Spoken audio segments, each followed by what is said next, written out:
Praise Lord, praise Lord, praise Lord. Hallelujah, hallelujah, hallelujah. सबको जय मसीह की। परमेश्वर, हमारा परमेश्वर जो सबका परमेश्वर है, सृष्टि का करता है, उसने धरती पर अपने स्वर्ग की बनाई हुई पवित्र स्थान वाली जगह का पूरा नक्शा मूसा को दिखाया था कि धरती पर ऐसी ही जगह बनाओ। हालेलुया।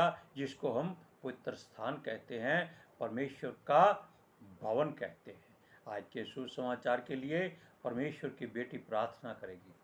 सबको जय मसीह की। परमेश्वर आप सबके साथ है और आप सबसे बहुत प्रेम करता है।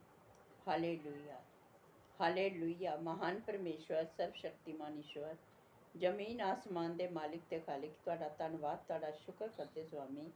ਅੱਜ ਦੇ ਸੁੰਦਰ ਦਿਨ ਲਈ, ਸੁੰਦਰ ਸਮੇਂ ਲਈ, ਸੁੰਦਰ ਸੁਬਾਹ ਲਈ ਪਿਤਾ ਜੀ, ਜੋ ਸਾਡੀਆਂ ਜ਼ਿੰਦਗੀਆਂ 'ਚ ਬਖਸ਼ੀ ਪ੍ਰਭੂ।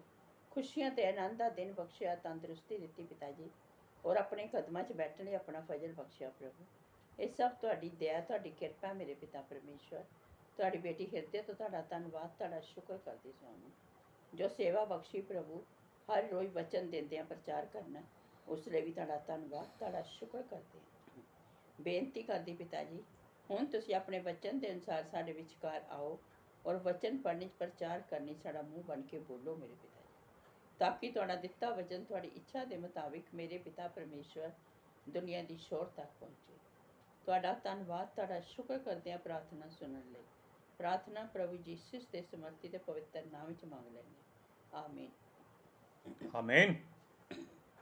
आज का वचन बहुत ही सख्त है, हार्ड है, और इसको समझने और समझाने के लिए हमने पूरा जोर लगाया है, लेकिन हमारा जोर उसके जोर के आगे कुछ नहीं है, क्योंकि उसकी मर्जी है तो हम ये इस वचन को बोलते हैं। हालेलुया। अब सुनिए, परमेश्वर ने मूसा को स्वर्ग में जो मंदिर है उसका नमूना दिखाया था और चेतावनी दी थी कि जैसा नक्शे के मुताबिक तूने वहां देखा है वैसा ही जाकर नीचे उसका भवन बना। यानी कि जो भी बातें हम स्वर्ग की जानते हैं या जांचते हैं या परखते हैं या सोचते हैं, उनका प्रतिबिंब हमारे हृदय में बन जाए तो हम धरती पर वो सब कुछ कर सकते हैं जो परमेश्वर चाहता है। मनुष्यों के चाहने से कुछ नहीं होता। अब देखिए, यहोवा परमेश्वर ने 40 दिन 40 रात मूसा को अपने साथ पहाड़ पर रखा, लेकिन ये लोगों की निगाहों में पहाड़ पर था। असल में परमेश्वर उसको अपने स्वर्ग में ले गया था, क्योंकि वो जहाँ चाहे वहाँ राह हो सकती है, और वहाँ जाकर परमेश्वर ने उसे अपना वो भवन दिखाया था कि ऐसा धरती पर भवन बनाओ ताकि परमेश्वर की आराधना स्तुति जो यहाँ होगी वो उसे वहाँ सुनाई और दिखाई देगी। हालेलुया। अब सुनिए, और मूसा ने जो स्वर्ग में देखा था उन बातों को और मंदिर के सारे नक्शे को, यानी कि पूरे नमूने को अनुसार सारा काम किया और कराया था इजराइलियों के द्वारा। सुनिए, एक बहुत बड़ा अंतर था स्वर्ग के मंदिर और धरती के मंदिर में। वहां याजक हमारा प्रभु था, पवित्र आत्मा जी थे, लेकिन यहाँ इस मंदिर में, इस भवन में, इस परमेश्वर के पवित्र स्थान में जो याजक थे वो मनुष्य थे। हालेलुया। इसलिए जो याजक धरती पर हैं या थे, वो जब मर जाते थे उनकी जगह नया याजक आ जाता था, और ये याजक क्या करते थे? परमेश्वर की आराधना स्तुति के लिए, उसको सुगंध देने के लिए जानवरों का बलिदान देते थे और उनका लहू चढ़ाते थे। ये तब की बात है, बलिदान देने की। और सुनिए, याजक के बाद जब दूसरा याजक आ जाता, तब परमेश्वर उसको खुद स्वर्ग से पवित्र और शुद्ध करता था। बलिदान चढ़ाने के लिए उसको चेतावनियां दी जाती थी कि गलती नहीं होनी चाहिए। हालेलुया। यीशु जो हमारा महायाजक हुआ है, अगर वो धरती पर सचमुच में मनुष्य के रूप में होता, जो आया था वो मनुष्य के केवल स्वरूप में था, उसका आत्मा परमेश्वर की ओर से था, तो वो मनुष्य होता तो दूसरे याजकों की तरह वो भी जानवरों का लहू चढ़ाता, उनका बलिदान करता। लेकिन परमेश्वर की मर्जी जिस पर हो, जिस पर उसकी इच्छा हो, जिस पर उसकी दया हो, जिस पर उसकी करुणा हो, जिस पर वो अनुग्रह कर दे, वो उसको अपनी और उसकी महिमा के लिए तैयार करता है।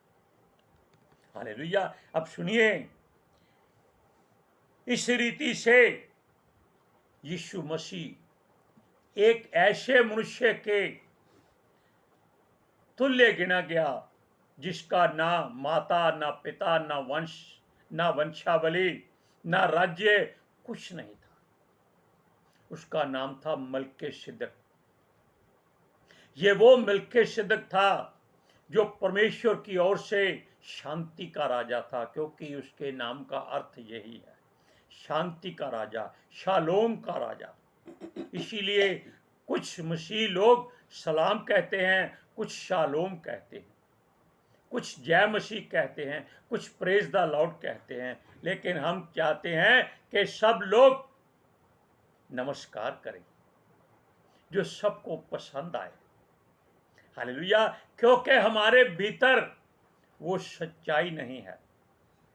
हम अपनी बात बीच में करते हैं कि वो सच्चाई नहीं है जिसके द्वारा हम परमेश्वर का नाम लेते हैं, और वचन में उसकी 10 आज्ञाओं में वो कहता है कि परमेश्वर का नाम व्यर्थ मत लेना। लेकिन हम वापिस आएंगे उसके पास जब परमेश्वर ने मल्कीसिदक की रीति पर यीशु मसीह को महायाजक का ओहदा दिया था।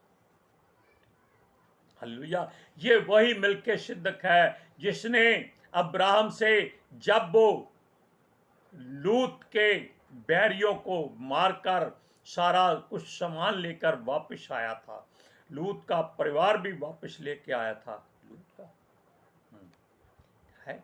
हालेलुया। तब ये शालोम का राजा उसको मार्ग में मिला। क्यों मिला? आशीर्वाद देने के लिए। तब अब्राहम ने उसको जो लूटा था उसका दशमांश दिया। पहले तो उसने इनकार किया, उसने कहा ये नहीं हो सकता, जो दशमांश है वो आपका हिस्सा है, क्योंकि हो सकता है उस समय लोग मल्कीसिदक की पूजा आराधना करते हैं, लोगों को इस बारे में मालूम होगा कि ये परमेश्वर की ओर से है, क्योंकि उसका राज्य कहीं नहीं बताया गया। शालोम का राजा यानी कि शांति का राजा, वो परमेश्वर की ओर से ही अब्राहम के रास्ते में भेजा गया था। अब सुनिए, और उसके अनुरूप संसार की व्यवस्था के अनुरूप वो याजक गिना गया था, लेकिन वो परमेश्वर की ओर से था। हालेलुया। जब उसने यह पद संभाला तो उसके अनुसार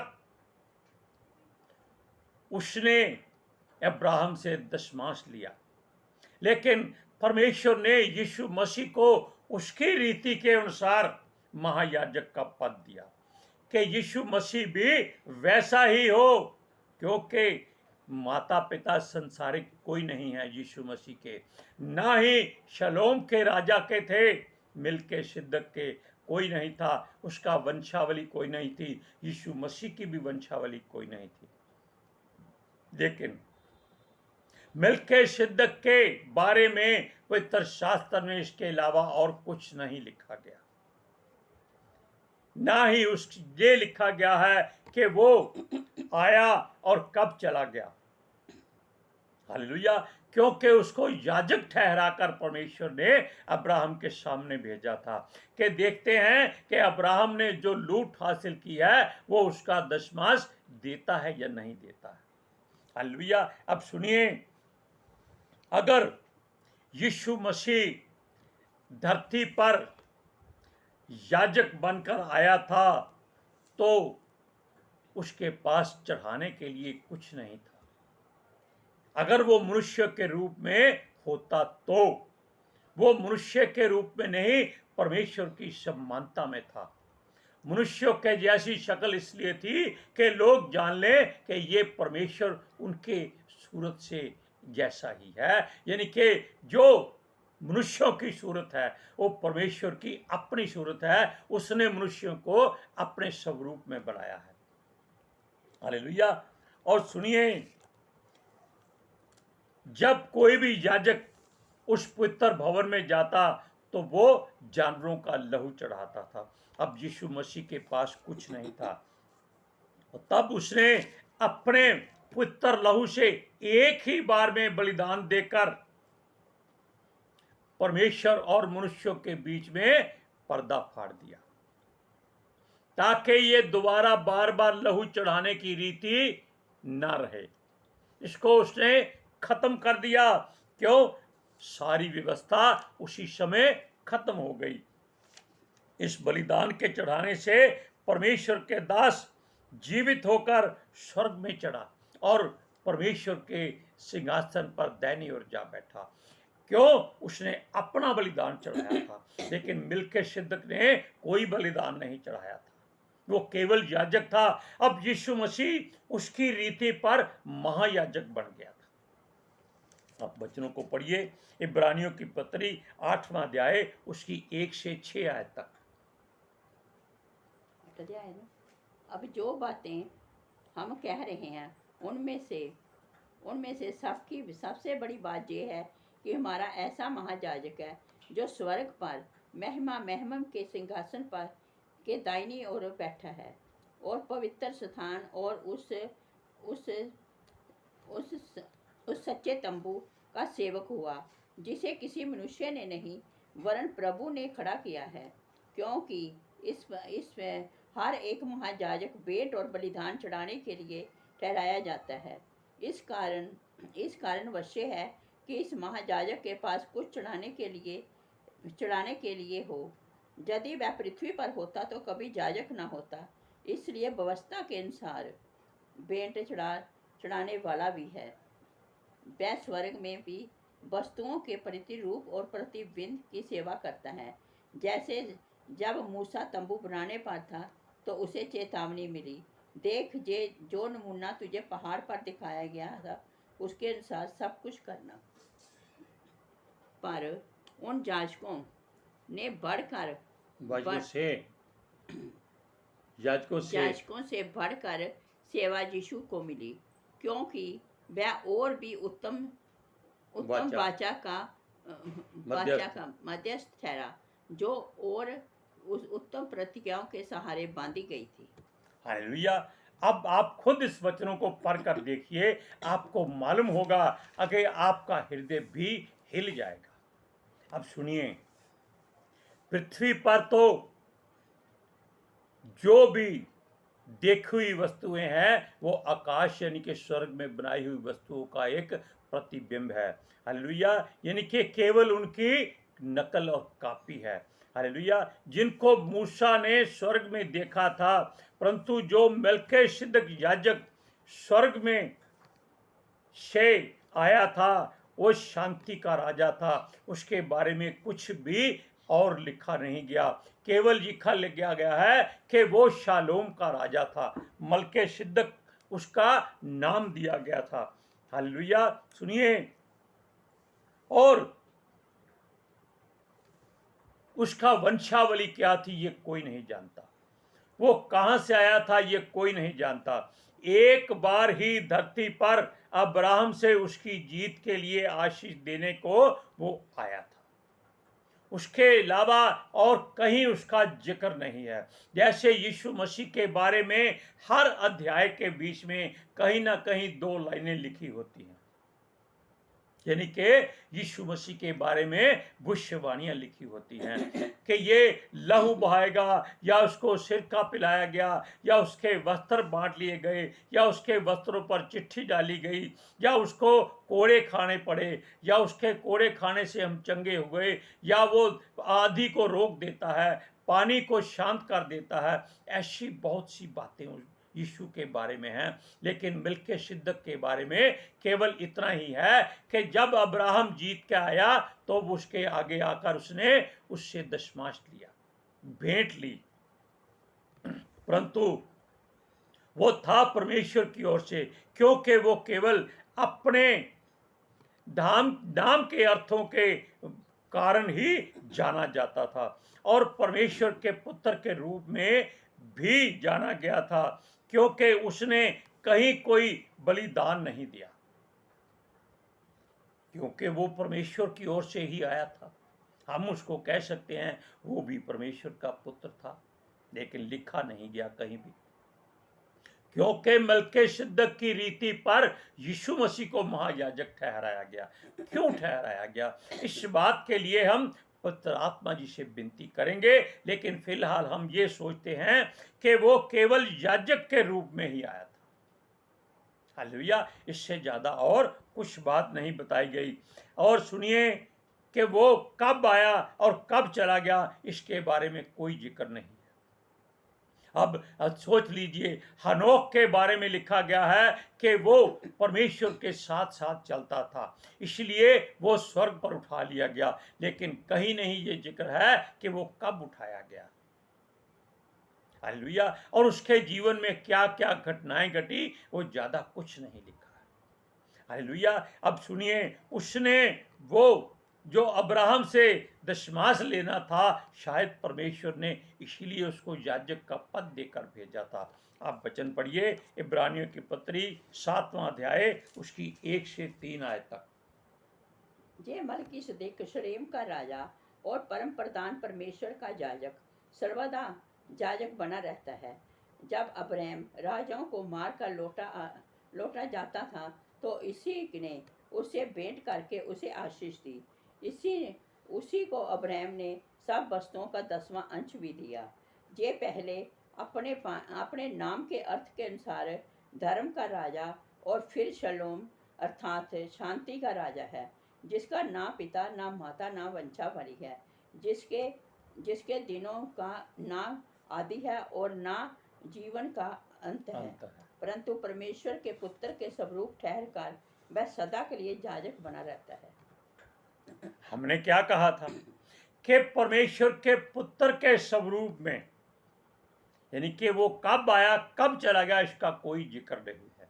अब सुनिए, अब याजक की वंशावली ना पता हो तो वो संसार की व्यवस्था के अनुसार नहीं, पर परमेश्वर की व्यवस्था और उसकी ओर से ही शारीरिक रूप में था। हालेलुया, मगर उसके स्थान और उसके सम्मान ही परमेश्वर की ओर से ही अपने प्रिय पुत्र को भेजा गया, जिसकी भविष्यवाणी हर अध्याय में परमेश्वर के द्वारा होती गई है। हालेलुया, और सुनिए, वो शारीरिक ना होकर आत्मिक होकर संसार में आया था। वो संसारिक मनुष्य नहीं था, वो एक आत्मिक मनुष्य था जिसको आप यीशु मसीह कहते हैं। हालेलुया, सब ये सदा लौ रहने वाला परमेश्वर का महायाजक गिना गया। अब सुनिए, ये जो कभी नाश ना हो और इसीलिए वो भेजा गया था। बेशक वो संसार की नजरों में सलीब पर मारा गया, लेकिन केवल शारीरिक मृत्यु में। हालेलुया, और आत्मिक रूप में वो फिर उठा लिया गया और परमेश्वर की ओर से उसको सदा लो रहने का, यानी कि जिसकी कोई भी सीमा नहीं है, महायाजक किसकी रीति से, मिल्कियदक की रीति पर ठहराया गया। हालेलुया, अब सुनिए, और मिल्कियदक आया और चला गया, उसका बारे में किसी को कोई जिक्र नहीं है। हालेलुया। परंतु अब जो है, जो था, जो आने वाला है, वो सदा काल का महायाजक है। कौन? हमारा प्रभु यीशु मसीह। बेशक वो मिल्किसिदक की रीति पर था, सदा लौं का, युगानुयुग का महायाजक ठहराया गया है। उसने जानवरों का लहू ना बहाकर अपना पवित्र लहू चढ़ाकर महायाजक के पद की गरिमा को बढ़ाया था, परमेश्वर को महिमा दी थी। हालेलुया। और उस व्यवस्था को खत्म कर दिया जो पहले जानवरों का लहू चढ़ाकर दी जाती थी। हालेलुया। इसीलिए वो परमेश्वर की ओर से भी सदा लौ युगानुयुग रहने वाला महायाजक गिना गया। हालेलुया। अब वचन को सुनिए, इब्रानियों की पत्री 7वां अध्याय उसकी 15 से 17 आयत तक। हमारा दावा और ये भी स्पष्टता से प्रकट हो जाता है जब मलिकिसदिक के समान एक और याजक उत्पन्न हो जाता है कि शारीरिक आज्ञा की व्यवस्था के अनुसार नहीं, पर अविनाशी जीवन की समर्थ के अनुसार नियुक्त हुआ हो, क्योंकि उसके विषय में ये गवाही दी गई है, तू मलिकिसदिक की रीति पर जुगन जुग याजक है। हालेलुया।